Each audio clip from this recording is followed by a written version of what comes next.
Cek cek. Satu dua tiga cek cek. Cek satu cek satu dua. Cek satu dua tiga. Cek satu. Cek. Cukup Ustaz ya? Cuk.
Assalamualaikum warahmatullahi wabarakatuh.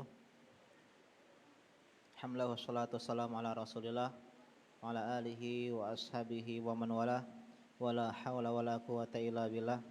Segala puji bagi Allah Subhanahu wa taala yang mana pada malam yang berbahagia ini Allah Subhanahu wa taala masih memberikan kita semangat untuk terus belajar ya ilmu agama ya sebelum diliburkan ya.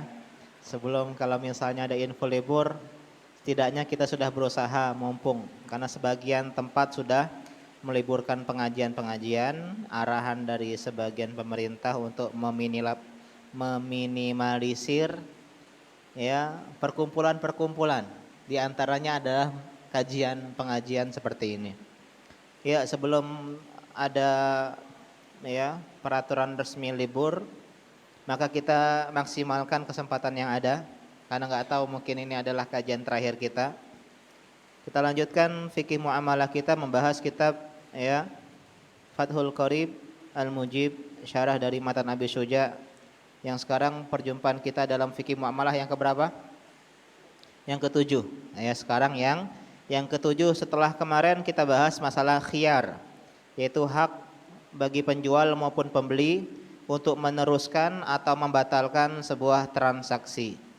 Kita lanjutkan sedikit dari matan di sini ya qala al-muallif rahimahullahu taala wala yajuzu bai'u tsamarati mutlaqan. Tidak boleh jual beli thamrah. Apa arti thamarah?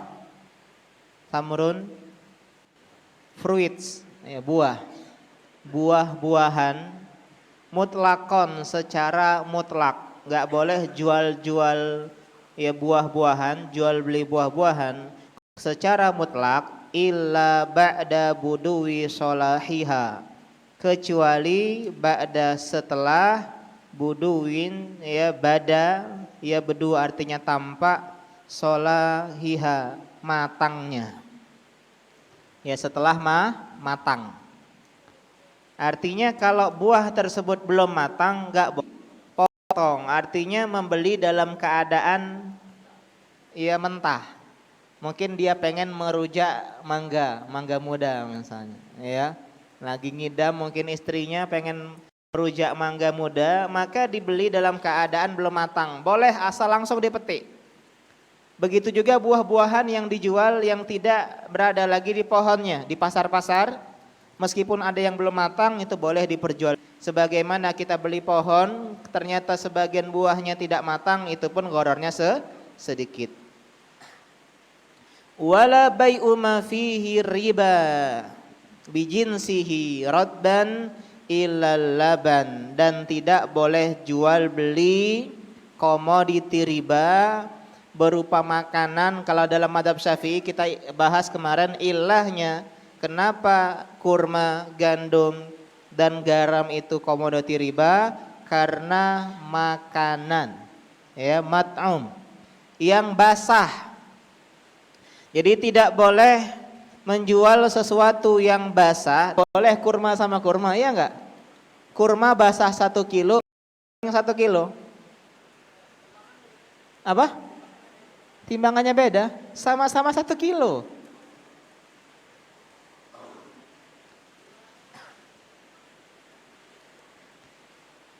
Ada kurma basah, ada kurma kering. Seandainya yang basah itu kering, berubah nggak beratnya? Berubah. Sehingga kurma basah 1 kilo ditukar dengan kurma kering 1 kilo, ini risikan. Dalam madhab Syafi'i di katimah kita akan bahas apa itu bisnis online. Bisnis online adalah segala kegiatan. Berapa pempek 1? Oh, harganya 2.000. Ya sudah, saya beli 10, ya 20.000. Ya. Selesai. Itu namanya jual beli offline. Yang kedua, jual beli online. Kita lihat misalnya di Instagram ada yang jual tas. Ada nomor rekeningnya, ada nomor adminnya, kita chatting ya. Berapa Mbak harganya? Sekian. Berapa rekeningnya? Sekian. Kita transfer beberapa hari ke bisnis online. Coba tunjuk tangan. Jangan malu. 1, 2, 3, 4. Saya juga termasuk 5, 6. Ya. Sedikit ya. Itu di luar ada 7. Ya. Jadi banyak di antara kita, mungkin lebih dari 2 kan sudah banyak, yang berjual beli bisnis online. Ada 2 sifat seorang pebisnis online. Yang pertama, hendaklah dia mempelajari fikih muamalah kontemporer. Karena di zaman Nabi nggak ada internet. Jadi ini sesuatu yang baru. Sehingga kalau sesuatu yang baru, ya kita pelajari pun melalui pendekatan-pendekatan para ulama. Karena nggak ada Al-Quran dan hadis yang berbicara tentang jual beli lewat internet. Karena itulah seorang pebisnis online, dia harus belajar fikih muamalah agar tidak terjatuh dalam transaksi yang haram seperti gharar, riba, dan kezaliman. Yang kedua, jujur dan amanah. Karena barangnya nggak tunai, jadi kemungkinan untuk berbuat penipuan, manipulasi lebih besar. Kalau pedagang offline saja bisa menipu, apalagi pedagang online. Siapa di sini yang pernah jadi korban penipuan jual beli online? 1, 2, 3, 4. Tambah istri saya 1, 5. Saya pernah ketemu sama seseorang, dia nggak mau jual beli online. Nggak pernah. Kenapa? Karena sekali dia beli online, dia kena tipu. Ya. Sehingga apa? Sehingga ya dia tobat gitu ya. Padahal ya kita juga harus paham bersama ya, ciri-ciri pebisnis online itu penipu itu kan ada biasanya. Ngubah nama sering ya, atau punya ya, dicarilah penipu atau bukan penipu gitu. Jadi harus jujur dan amanah. Karena barangnya itu hanya berdasarkan gambar, sehingga terkadang cacat, tidak sesuai dengan sifat yang disebutkan. Karena itulah seorang pebisnis online haruslah memiliki sifat jujur dan amanah. Ya. Kemudian selanjutnya mulai kita masuk ke skema bisnis online. Masih ingat komoditi ribawi? Ada berapa? Ada 6. Ada kelompok harta atau alat tukar mata uang. Yang kedua kelompok makanan pokok yang bisa disimpan. Yang pertama apa? Emas, perak. Temannya emas perak apa? Uang, mata uang. Rupiah, dolar, pound sterling, euro, dan teman-temannya. Kita ingat, kita jual beli biasanya menggunakan rupiah. Sehingga kalau kita membeli rupiah dengan komoditi ribawi yang merupakan alat tukar, masih ingat nggak yang satu kelompok syaratnya apa? Kalau satu jenis syaratnya dua, tunai dan sama. Kalau satu kelompok syaratnya tunai. Artinya jual beli komoditi ribawi yang merupakan alat tukar emas, perak, pound sterling, euro, rupiah dan yang lain-lainnya ini harus tunai. Ada enggak bisnis online yang tidak tunai? Yang tunai? Ada enggak? Enggak ada. Sehingga jual beli emas online, jual beli perak online, jual beli mata uang online ini enggak boleh. Ini riba. Kenapa? Karena salah satu syarat jual beli alat tukar atau mata uang termasuk emas dan perak adalah tunai. Ketika kita transfer, gak mungkin langsung keluar dia dari HP. Internet banking kita emasnya enggak. Seminggu lagi datangnya, 2 hari lagi, 3 hari lagi.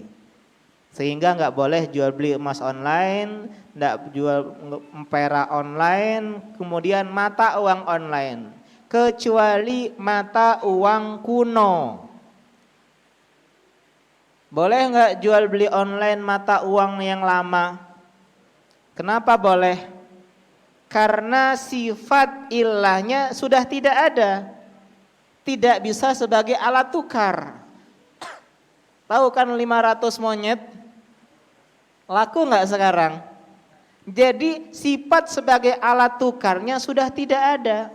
Sehingga boleh jual beli mata uang kuno. Ya misalnya ada kolektor nih. Ya, dia pengen membeli uang perak 25 sen yang gambar burung cendrawasih. Ada ya? Nah itu kan udah gak laku lagi 25 perak. Cuman ternyata di online ada. Di Tokopedia atau di ya mana kayak ya di bursa muslim atau di tempat-tempat marketplace yang lain dijual. Maka boleh. Kenapa boleh? Karena dia tidak lagi sebagai alat tukar atau mata uang.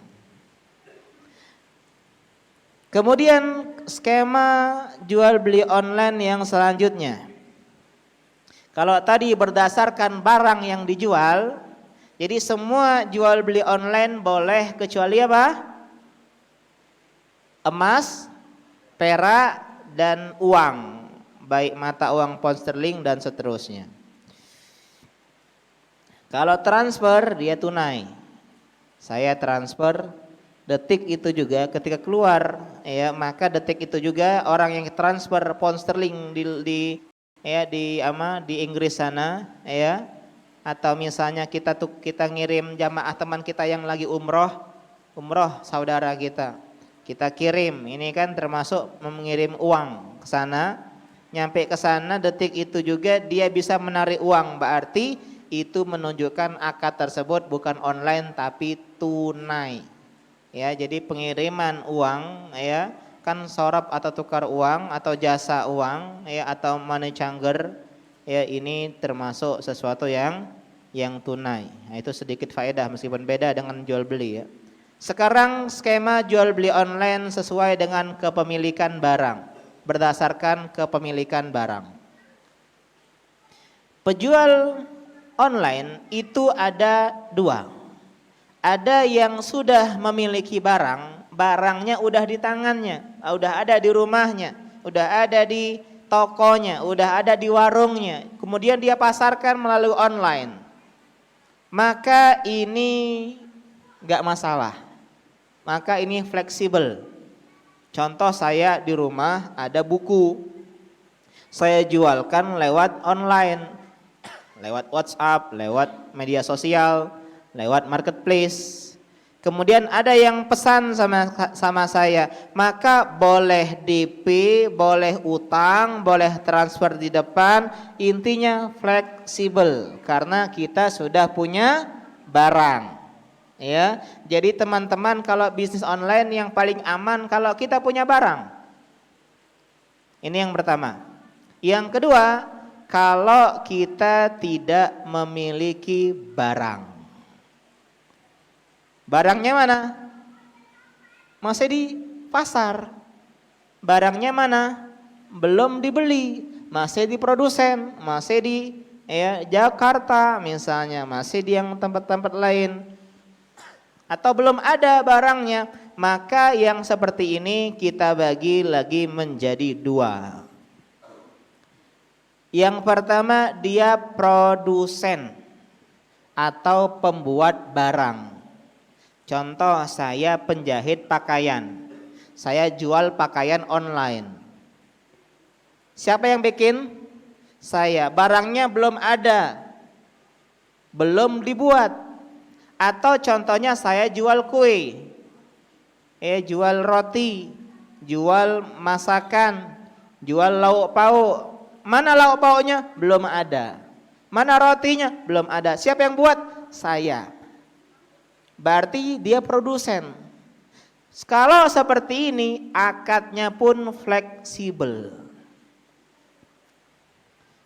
Bikin pempek, dia bilang pempek Roni misalnya. Ya, Ustadz saya pesan pempek, aduh maaf lagi kosong, saya beli gandum dulu.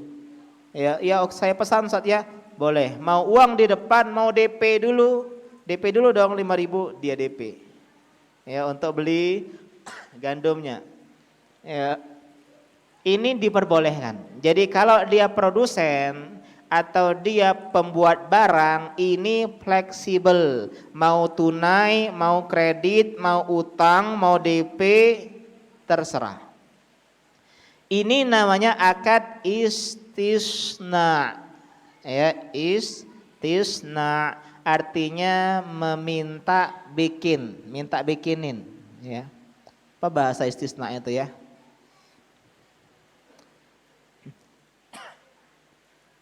Ya, intinya dia meminta bahan mentah menjadi bahan jadi. Ya, artinya dia istilahnya pesan nih produk. Istilahnya pesan buat. Pesan untuk dibuatkan. Itu namanya istisna, dan akad istisna adalah akad yang fleksibel. Kemudian yang kedua, bukan produsen.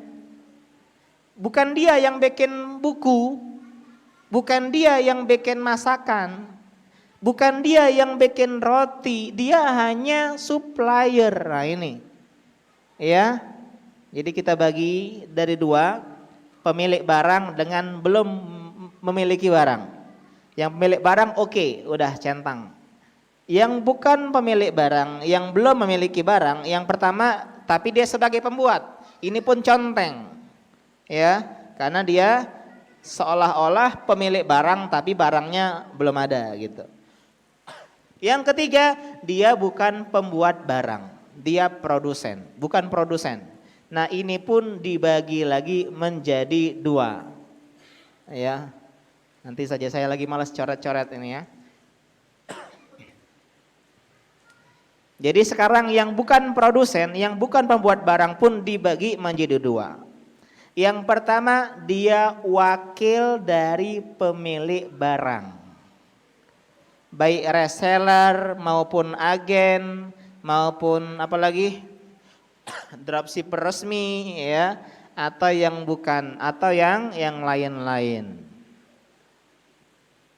Dia wakil. Contoh, saya misalnya produsen baju kaos.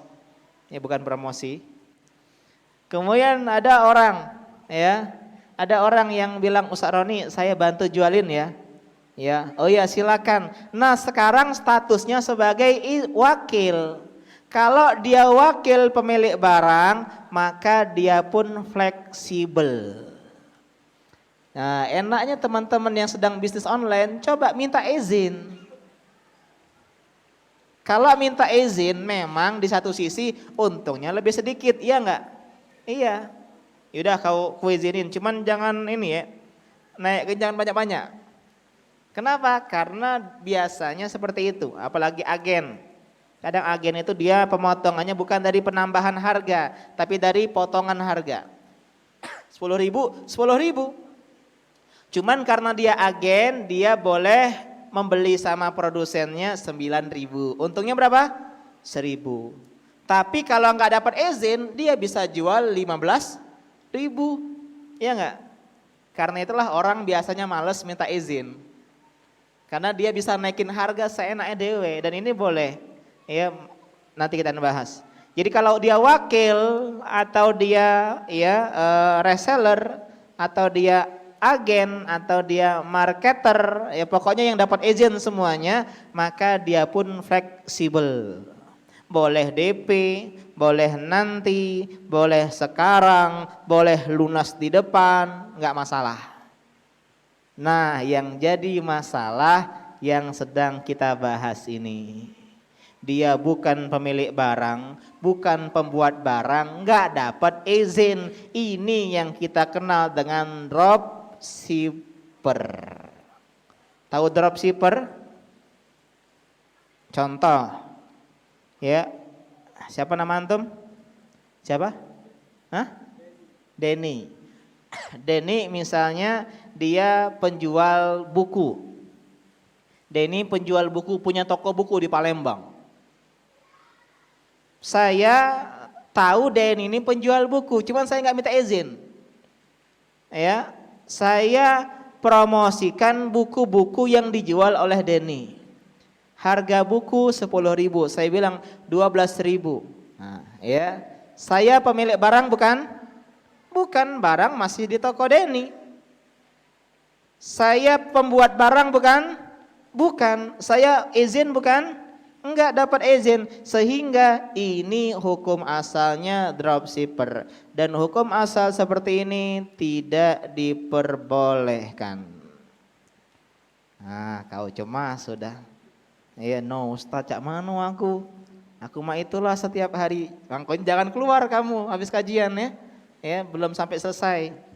Kenapa dropshipping hukum asalnya dilarang? Pertama, karena dia menjual barang yang belum dimiliki. Kata Nabi SAW kepada Hakim bin Hizam, la tabi' ma laisa indak, jangan kamu jual sesuatu yang bukan milikmu. Kita udah bahas ini, di antara syarat sahnya jual beli, yang menjual adalah pemilik barang. Hadis Abu Daud. Tahu nggak skemanya Hakim bin Hizam itu mana? Skemanya gini, skemanya. Uangnya di depan, tolong belikan barang di warung A, barangnya itu yang berada di atas sekali, pojok kanan, misalnya begitu. Intinya barangnya ditentukan, bukan sifatnya, barangnya. Contoh, saya penjual baju, saya jual baju bekas. Ini baju ini, ya, baju sama sewarna biru, saya jual karena sedang butuh uang, misalnya. Jadi baju ini yang dijual, ini namanya spesifik, bukan spesifik, definitif, sudah ditentukan. Kemudian orang tadi ngasih kepada Hakim bin Hizam uang, dan Hakim bin Hizam beli barang tersebut dan dia mengambil keuntungan. Dia cerita sama Nabi, gimana bisnis kalau gini? Nggak boleh. Bayangkan, uang udah di depan, tapi barangnya ditentukan. Yang kedua, kenapa dropshipping diharamkan hukum asalnya? Karena dia menjual barang utang dengan utang. Kemudian saya langsung bilang sama orang yang di Jakarta, tolong pesankan ya baju ini, warnanya ini, ukurannya ini, dan dikirimkan langsung ke Medan. Karena dia kalau kirim ke Palembang, kemudian kita kirim lagi ke Medan, repot. Sedangkan kata Nabi, mani beta atau aman fala yabihu hatta yakbidahu. Kalau menjual makanan, meskipun yang lebih tepat adalah semuanya, jangan dia jual kecuali dia memegang. Itu dipegang nggak barang tersebut oleh saya? Enggak, langsung ke Medan. Dari Jakarta langsung ke Medan, sedangkan saya nggak pegang. Nah, ini masalah. Karena dia menjual sesuatu sebelum kita terima. Kita bahas kemarin.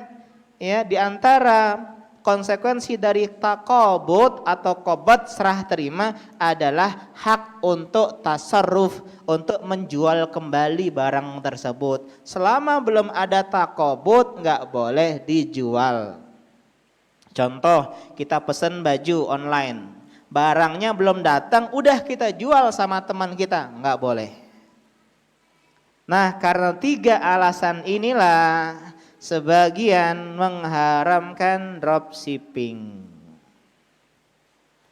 Nah, kau cemas nih. Ya, udah azan belum? Berapa menit lagi?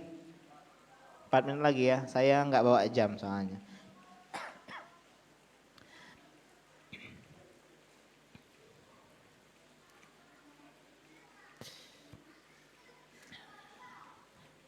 Akan tetapi Islam memberikan keringanan. Alhamdulillah, senyum sudah ya. Yang dikenal dengan akad salam. Jadi akad salam adalah sebuah solusi bagi orang yang menjual barang yang belum dimiliki. Apa itu akad salam? Kita masuk ke pembahasan fi ahkamis salam. Di dalam hukum-hukum salam. Qala al-mu'allif rahimahullah wa yasihu salam halan wa muajjalan. Dan jual beli salam boleh secara halan, artinya halan itu dalam waktu yang dekat, atau muajjalan maupun dalam jangka waktu yang lama. Jumhur mengatakan jual beli hal salam itu hanya boleh dalam jangka waktu yang lama. Karena praktek salam di zaman Nabi, apa itu salam Ustadz? Udah kita bahas di awal pertemuan. Salam itu jual beli dengan memberikan uang terlebih dahulu, barangnya nyusul. Itu salam. Transfer dulu, baru kami kirim barangnya, itu salam. Full, tunai. Itu namanya jual beli salam. Menjual beli dengan sifat. Ini gambarnya, ini bajunya, ini warnanya, ini ukurannya, berasal dari kain ini, dan ini. Dia menjual sifat. Kemudian pembayaran tunai di depan, itu namanya salam. Dia menjual dengan sifat dan dengan pembayaran uang di muka secara penuh. Jumhur mensyaratkan harus muajjalan, ditangguhkan.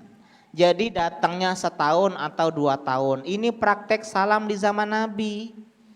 Di zaman Nabi itu kalau jual beli kurma yang pakai akad salam, kasih uang dulu, kurmanya datang tahun depan. Ini pendapat jumhur. Dan ini pendapat yang dikuatkan oleh Ustadz Erwandi.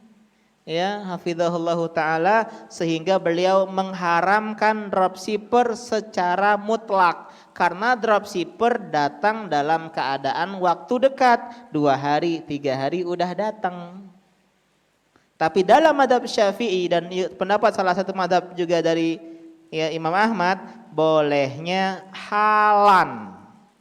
Bolehnya salam dalam waktu yang tidak lama, dalam jangka tempo yang dekat, sehari, 2 hari, 3 hari boleh.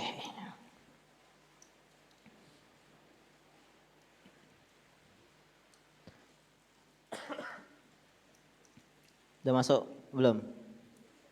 Udah masuk. Ya, kita lanjutkan ya. Subhanaka Allahumma wa bihamdika asyhadu an la ilaha illa anta astaghfiruka wa atubu ilaik. Assalamualaikum warahmatullahi wabarakatuh.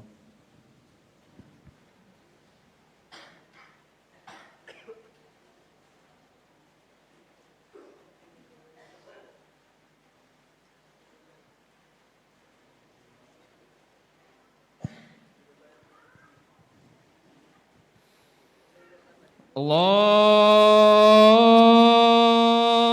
Akbar, Allahu Akbar, Allahu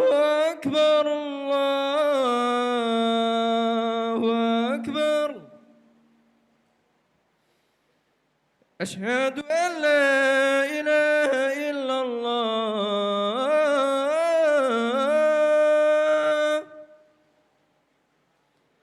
أشهد أن لا إله إلا الله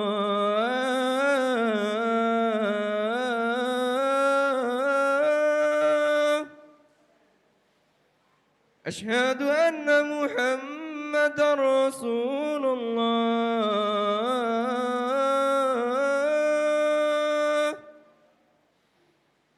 أشهد أن محمد رسول الله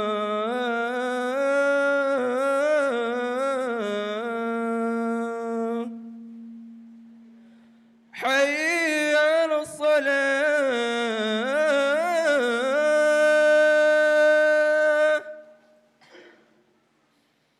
حي على الصلاة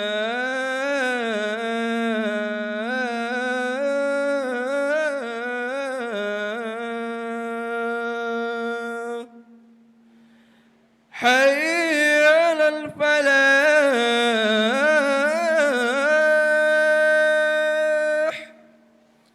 حي على الفلاح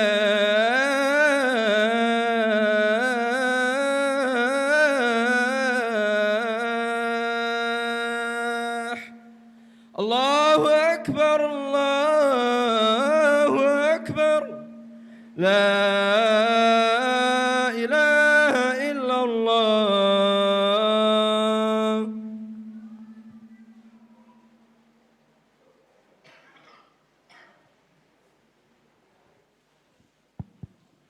Alhamdulillah wassalatu wassalamu ala Rasulillah wa ala alihi wa ashabihi wa man wala wala haula wala quwata illa billah. Kita sampai tadi pembahasan para ulama.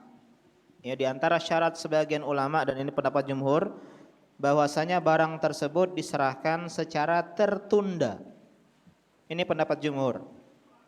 Tapi pendapat yang lebih tepat adalah pendapat Syafi'iyah dan ini dipilih oleh Ibnu Taimiyah rahimahullah, bolehnya jual beli salam halan. Halan itu artinya temponya dekat, sehari, 2 hari, 3 hari, paket kilat, paket yes. Apa yes? Yakin esok sampai, ya. Paket yes, yakin esok. Oh, dia mendahului takdir dia ya. Yakinnya dia esok sampai. Ya, itu ini diantara syarat yang lebih tepat adalah tidak disyaratkan harus tertunda, ya. Karena kisah di zaman Nabi Shallallahu Alaihi Wasallam hanya menjelaskan keadaan, bukan hukum, cerita, ya.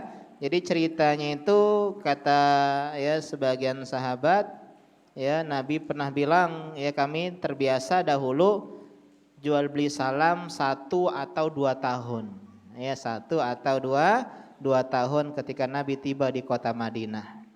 Karena orang-orang Madinah juga termasuk orang-orang ya yang dia berjualan, jual beli, dagang dan juga petani.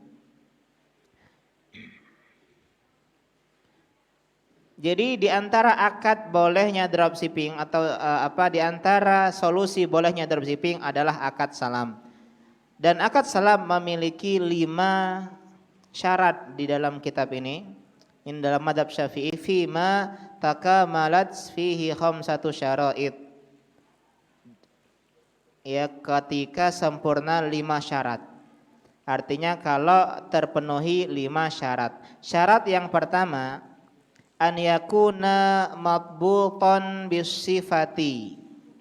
Hendaklah barang yang diperjualbelikan ini bisa disifatkan, mampu ya ditentukan dengan spesifikasi. Contoh baju, kan bisa baju, mereknya apa, bahannya apa, warnanya apa, ukurannya apa. Beras bisa beras? Bisa. Merek apa, beratnya berapa kilo, berapa karung. Ya, tapi kalau sesuatu yang tidak bisa disifatkan, ya contoh jual beli rindu, jual beli jodoh, ini kan nggak bisa disifatkan. Ya, rindu nggak bisa ditakar dengan berat maupun dengan volume. Jadi sesuatu tersebut harus bisa disifatkan dengan dobit, dengan benar.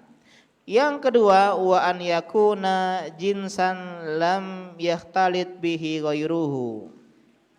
Hendaklah dia adalah barang yang jenisnya tidak bercampur dengan selainnya.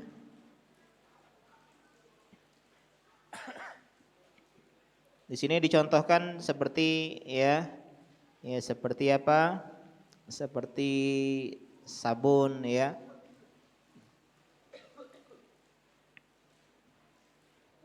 Seperti sabun ya. Maksudnya sabun ini karena sudah bercampur dia antara ya cairan dan cairan. Meskipun ini intinya enggak harus seperti itu. Ini masih masuk ke poin yang pertama.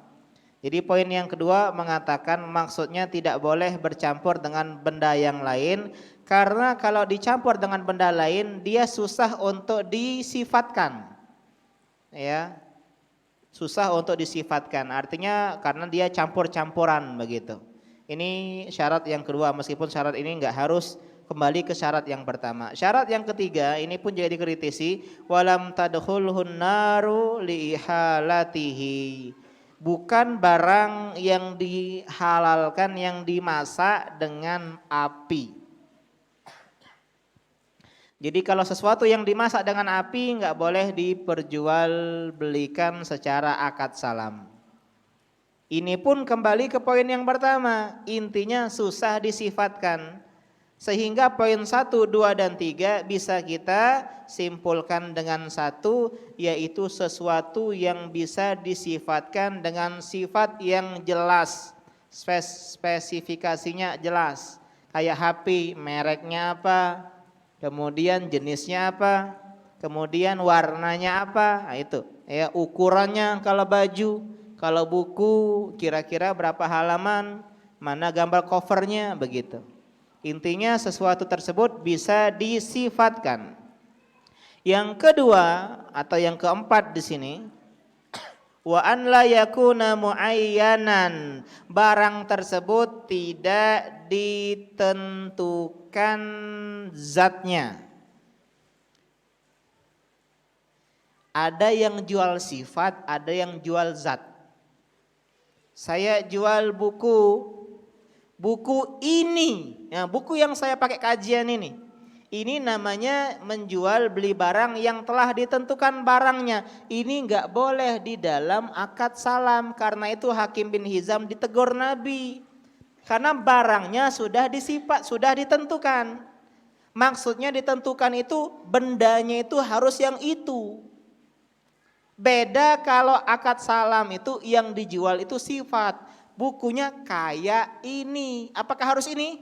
Enggak. Bisa buku yang lain, tapi sifatnya seperti ini. Bisa buku yang lain, buku yang lain, buku yang lain. Itu yang dinamakan jual beli salam. Sehingga menjual beli barang pribadi nggak boleh salam. Punya orang. Jadi orang jual beli baju bekas dia. Nah, berarti kan itu ditentukan bajunya, Pak. Iya kan? Karena bajunya yang itu.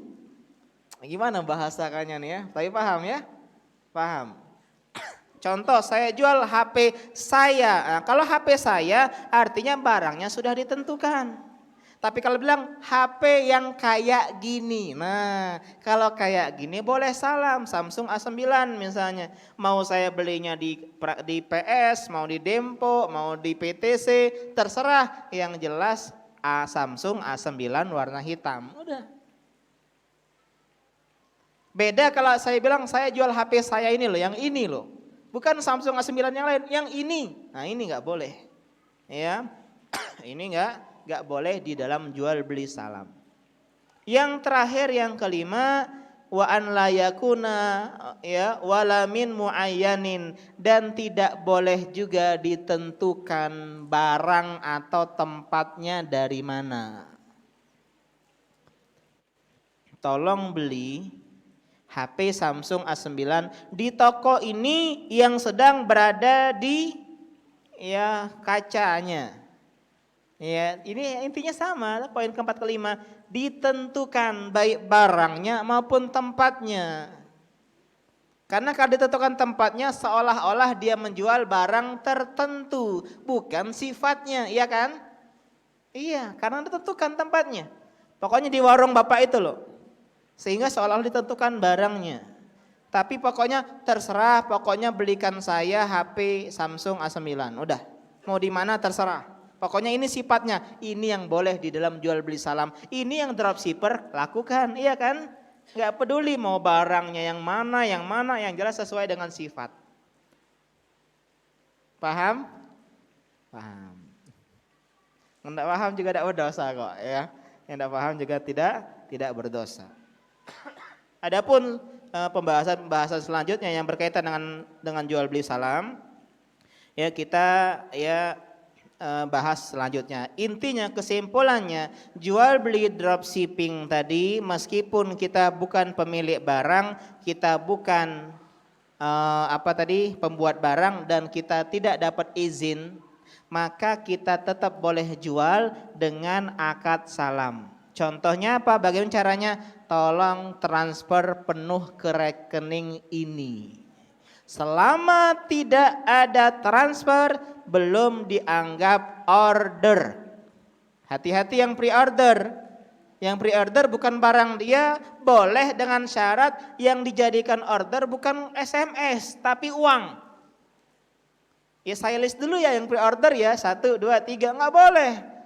Kalau dia bukan pemilik barang, bukan dapat izin, bukan pembuat barang. Kalau dia pembuat barang terserah, bukan bahasan kita itu. Ya. Jadi yang dianggap ngelis pre-order kalau dia udah kirim uang. Cing, ke rekening masuk, oke, udah order. Karena ini jual beli salam.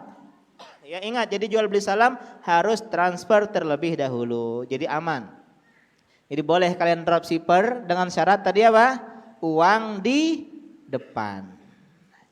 Uang di muka. Transfer dulu baru kami kirim, Pak.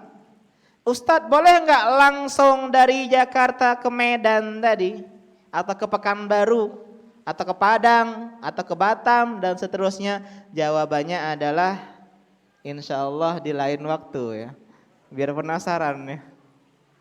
Jawabannya pun ulama beda pendapat. Kan hukum asal tidak boleh ya, hukum asal. Kenapa tidak boleh? Hadis yang tadi. Nggak boleh menjual sebelum menerima. Tapi Ibnu Taimiyah rahimahullah alhamdulillah beliau mengatakan kalau jual beli salam itu boleh langsung kirim.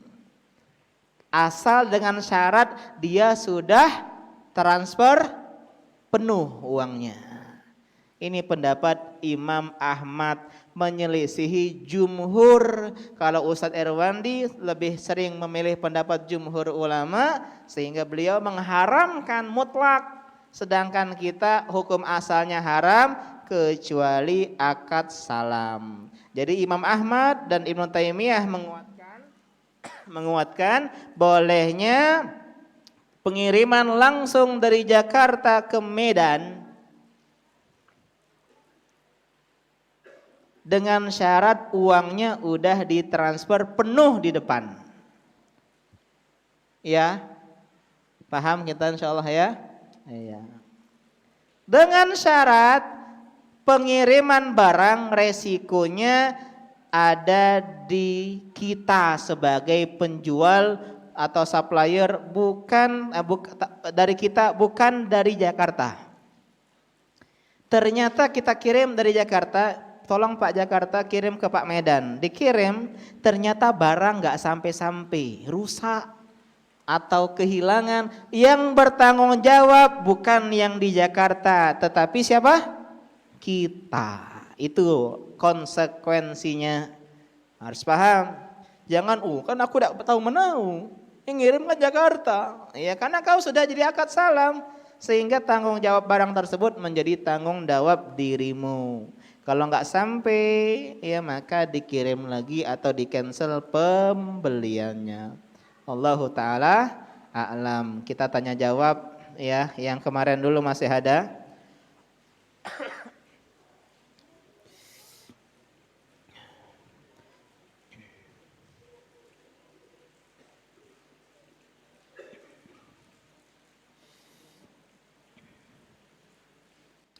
Ustadz, misalnya orang itu beli makanan atau minuman yang sudah dibikinin. Tiba-tiba si pembeli ingin menukar dengan yang lain. Bagaimana Ustadz? Ya. Apakah berlaku hak khiyar? Ya. Wallahu ta'ala alam, kalau dalam barang yang sudah dibuat seperti ini, ya, maka di antara adat adalah tidak bisa ditukar, ya, karena bukan barang pengcancelan, ya. Tapi yang lebih enak lagi adalah kita terima, nggak masalah. Karena ini bagian dari hak khiyar, ya, menukar, bukan mengcancel. Kalau mengcancel aja boleh, apalagi menukar. Saya pinjam uang 20 juta sama seseorang. Sebagai gantinya saya gadaikan kebun saya 1 hektar selama 2 tahun. Dalam kurun waktu tersebut hasil kebun diambil sama orang tersebut. Tetapi saya tidak mengembalikan uang yang 20 juta tadi. Bagaimana hukumnya Ustadz? Hukumnya haram. Kenapa haram? Karena barang gadai nggak boleh dimanfaatkan. Ini termasuk, ya, riba. Kenapa riba? Karena gadai itu kan sebagai jaminan utang. Ketika dia mengambil untung dari jaminan utang yang dia pinjamkan, artinya dia mengambil manfaat. Udah kita bahas kaidah riba. Ya, riba dalam utang piutang, mengambil manfaat di dalam utang piutang. Sehingga kebun tersebut nggak boleh dimanfaatkan mutlak. Kalau mau dimanfaatkan, ubah akad, jangan utang piutang, tapi kerjasama, baik musaqah maupun muzara'ah, ya. Lanjut, ya. Ustadz kan 20 juta, kalau 20 juta mungkin masih enak. Kalau lebih dia ngambil untung riba, kalau kurang kita yang zolim. Sehingga nggak boleh seperti ini, ya. Ustadz, apa hukum HNI, Halal Network Indonesia? Itu apa itu? Organisasi? Allah alam, saya nggak tahu. Apa? Barang-barang halal Indonesia, Network Indonesia, saya nggak tahu. Gimana kalau kita sedang sholat, terus ada yang lewat di depan kita dengan tidak sengaja? Apakah sholat tersebut sah atau tidak? Sholatnya tetap sah, ya. Kalau ada orang yang lewat di hadapan kita, antara kita sama sutroh, atau kita sama tempat sujud, kalau kita nggak pakai sutroh, sholatnya sah, kecuali yang lewat 3. Yang pertama apa? Wanita yang sudah dewasa. Ada ukhti-ukhti lewat, ya, maka batal sholat kita menurut pendapat Zahiriyah. Yang kedua, keledai. Apa? Apa? Iya, keledai. Yang ketiga, anjing hitam. Nah ini, ya, yang memotong sholat. Bagaimana jika kita sedang sholat, tapi kita sholat berada di belakang orang dan orang tersebut pergi, sedangkan jarak saya dan orang tersebut, orang yang sholat di depan itu jauh. Apakah kita harus maju atau tidak? Dan berapa jarak maksimal sutroh seseorang ketika sholat? Bagaimana cara jalannya saat sedang sholat? Wow, sah, mantap, ya.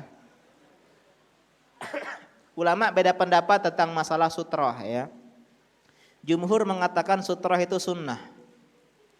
Sutroh itu tidak wajib, ini pendapat jumhur. Ya, diselisihi oleh sebagian Zahiriyah dan dikuatkan oleh Syalbani bahwasanya sutroh wajib.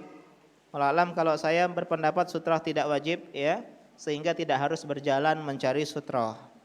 Berbeda sebagian ulama mengatakan disunahkan mencari sutroh meskipun sutrohnya terputus. Kalau kita lagi sholat di depan, orangnya pergi, kita disyariatkan untuk berjalan mengejar sutroh selama tidak jauh. Sampai belakang situ ke depan sini jangan. Ya, tapi dalam jangka waktu, dalam langkah-langkah yang sedikit, misalnya 3 langkah atau begitu, atau ke samping atau ke kanan atau ke kiri, ya, atau ke depan. Tapi kalau saya pribadi tidak harus seperti itu, meskipun tidak mengingkari kalau orang yang pengen mencari sutrah karena hukumnya sunnah. Bagaimana cara kita memberitahu orang tua untuk sholat, tapi cara kita berbicara tidak seperti mengajari.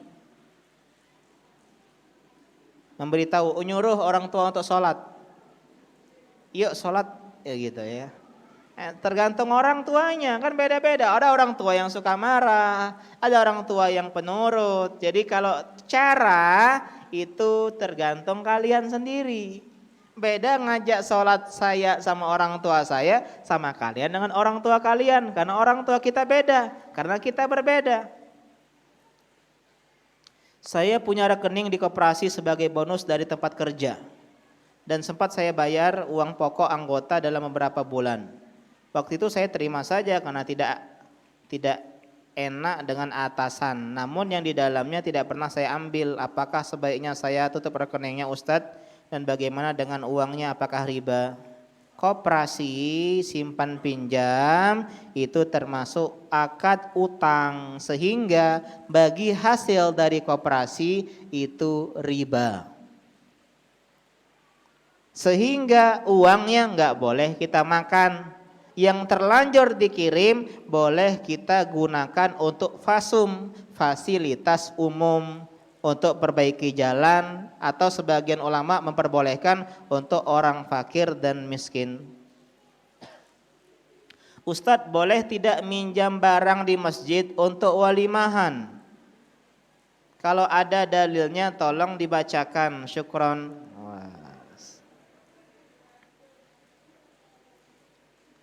Pinjam meminjam adalah akad, ya, ariyah adalah akad muamalah. Yang namanya muamalah hukum asalnya boleh. Kalau nggak boleh itu yang ditanya mana dalilnya. Boleh pinjam barang masjid, tapi ingat syarat ariyah adalah diizinkan pemilik barang. Takmir masjid ngizinkan tidak? Kalau tidak mengizinkan nggak boleh. Kalau mengizinkan boleh.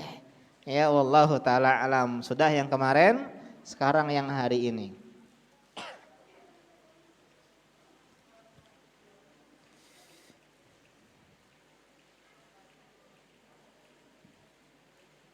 Tadi Ustadz bilang tidak boleh menjual sebagai dropshipper. Bahasanya. Di grup WL saya sering menemukan admin grup mengumpulkan list bagi pemesan buku kitab kajian rutin. Apakah ini diperbolehkan? Ngambil untung nggak dia ini? Pak, kalau kita nggak ngambil untung nggak usah dibahas. Ya, yang kita bahas jual beli. Kalau cuman bantu pesankan saja itu serah. Boleh. Ayo siapa yang memesan buku Fathul Qori bil Mujib? Harganya sekian, ongkos kirim kita nanti bagi rata.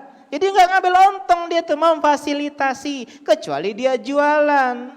Jualan pun boleh di list dengan syarat dia harus transfer dulu, cuman ngelis. Jangan pemesanan, jangan dipesankan dulu sebelum yang ngelis udah bayar. Jadi yang ditransferkan hanyalah pembayaran kalau dia pengen jualan. Kecuali dia wakil, agennya, terserah kalau agen.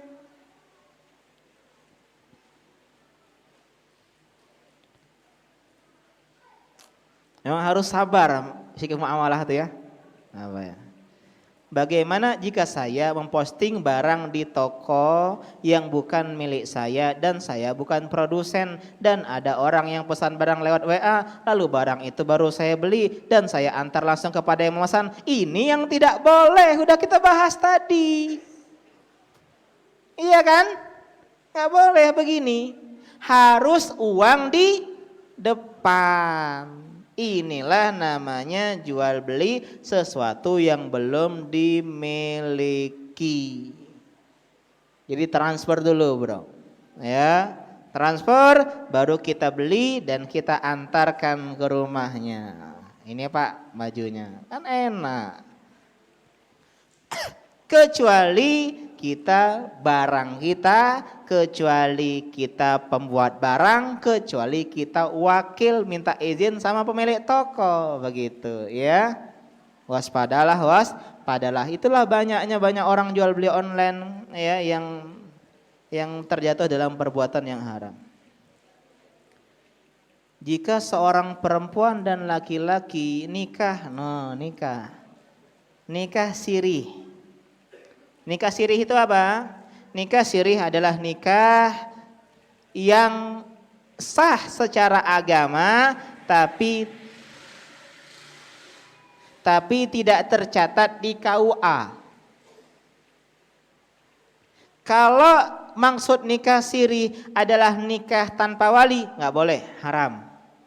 Tapi kalau nikah siri tanpa KUA juga haram, karena tidak taat dengan pemerintah. Kemudian mereka memutuskan berpisah, bercerai. Bagaimana caranya, baik dari laki-laki ataupun perempuan? Ya sudah, cerai saja. Nggak ada cara-caranya, kan nggak tertulis di KUA. Lantas jika si laki-laki tidak mau menjatuhkan talak dan si perempuan tetap kokoh ingin bercerai dengan alasan yang tepat, bagaimana? Itulah bahayanya nikah siri. Kita nggak punya kekuatan, wahai ibu-ibu. Kalau ada yang pengen nikahin kita nikah siri, katakan tidak. Ya, katakan tidak. Karena kayak gini kasusnya. Kalau kita nikahnya sah di KUA, pengen gugat cerai, pengadilan memutuskan, pengadilan punya power, kekuatan, kau cerai, udah. Nah kalau nikah siri, nah pengadilan, mana bukti kau nikah? Kate, mana kita mau memproses ke pengadilan? Karena itulah nikah siri ini kezoliman kepada wanita. Apalagi kalau dicerai, apalagi ya. Banyak biasanya laki-laki gara-gara nikah siri dia mudah melepaskan. Ya. Allah Ta'ala alam, lebih baik jangan nikah siri. Bagaimana caranya? Adukan kepada orang yang dihormati suaminya tadi. Saya pengen cerai dengan alasan yang dibenarkan. Ya. Pokoknya datangin, kau tidak boleh melepas dia dan seterusnya. Bagaimana jika buku nikah atau bukti nikah hilang setelah puluhan tahun? Bagaimana melindungi hak-haknya dalam Islam ketika berpisah, khawatir terjadi tuntutan di kemudian hari? Kalau buku nikah hilang enak, bikin lagi. Kan bisa diurus di KUA, Pak. Intinya tercatat di KUA. Meskipun buku nikah kita hilang, mereka punya datanya. Saya pernah kerja di KUA selama sebulan. Ya, karena saya urusannya kan ahwal syahsiah. Jadi saya kuliahnya fikih keluarga, jadi wajar sering ngomong masalah nikah dan masalah ya cerai. Ya, karena itu memang bahasan bahasan kuliah saya, skripsi saya tentang pernikahan. Ya, jadi intinya tercatat di KUA, bisa dilihat nanti ibu tanggal berapa nikahnya sekian. Oh ada buktinya, sehingga bisa diurus ya. Ibu-ibu jangan nikah siri. Bolehkah menerima uang tips dari customer karena saya seorang pelayan restoran? Lebih baik tidak usah. Kenapa? Karena kita sudah digaji. Hadiyatul ummal, meskipun ulama beda pendapat maksud ummal situ adalah pegawai negeri atau tidak, untuk keamanan kalau kita sudah digaji ya. Kalau kita sudah digaji maka lebih baik tidak menerima uang tips kecuali kita melakukan sesuatu di luar pekerjaan kita. Contoh, kita karyawan restoran. Ketika jam makan siang, jam istirahat, kita disuruh tolong belikan bakso di depan. Ya. Ketika belikan kita dikasih uang 5.000, itu boleh kita terima. Kenapa?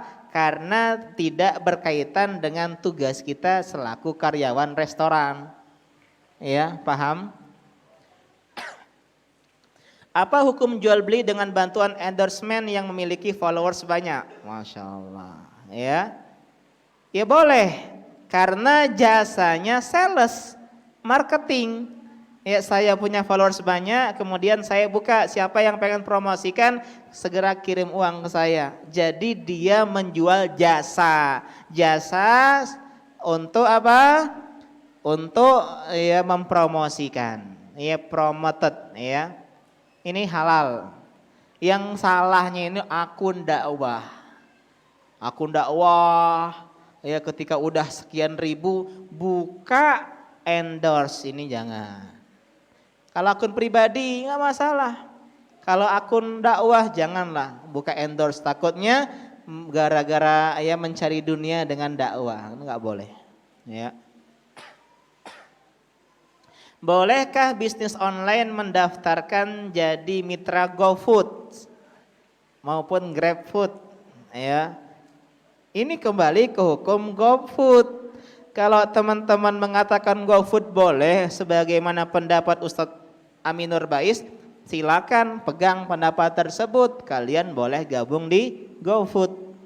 Kalau kalian mengambil pendapat Ustadz Erwandi, guru kami Ustadz Arifin Badri, bahwasanya GoFood nggak boleh, ya sudah nggak boleh gabung mitra GoFood. Kalau saya sendiri sampai sekarang masalah GoFood masih abstain, ya masih nggak bisa mengatakan boleh atau tidak boleh karena keterbatasan ilmu saya. Allah Ta'ala alam. Itu pertanyaan terakhir. Subhanaka Allahumma wihamdika asyhadu alla ilaha illa anta astaghfiruka wa atubu ilaik. Assalamualaikum warahmatullahi wabarakatuh.